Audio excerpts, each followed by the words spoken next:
Poďme si porovnať, prečo dávajú americké 7 až 8 miestne SUV väčší zmysel než európske. Keď sa pozrieš na európske 7 miestne SUV, väčšina z nich má malé turbomotory. 1.5, 2 liter. K tomu DPF, EGR, AdBlue. Veľa servisu, veľa starostí.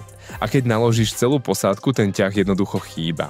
Auto sa trápi, americké SUV sú úplne iná liga. Tam dostaneš veľké atmosférické motory V6, V8 a obsah od 3,5 do 6,4. A keď to spravíš na LPG, reálne jazdíš za 9 až 11 eur na 100 km.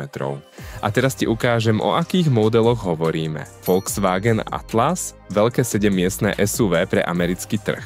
Kia Telluride, jedno z najluxusnejších rodinných SUV v Amerike, Hyundai Palisade, prémiové a extrémne komfortné 7 až 8 miestne SUV.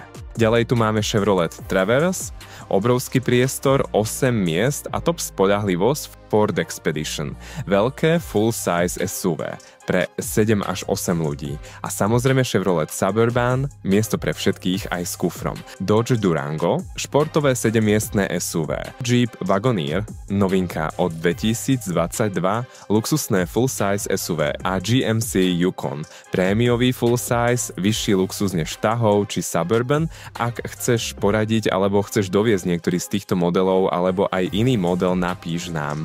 Radi sa o teba postaráme. Porúčam jednoznačne.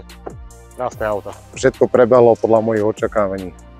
Odporúčam vrelo. Tú spoločnosť fakt môžem odporúčiť. Každému je seriózna a aj ten prístup majiteľov je veľmi seriózny a korektný. Takže ešte raz ďakujem. Auto v poriadku, záruka 2 roky. Maximálně doporučuji dovoz aut z Ameriky a pan Dušan fakt neskutečný přístup. Děkuju.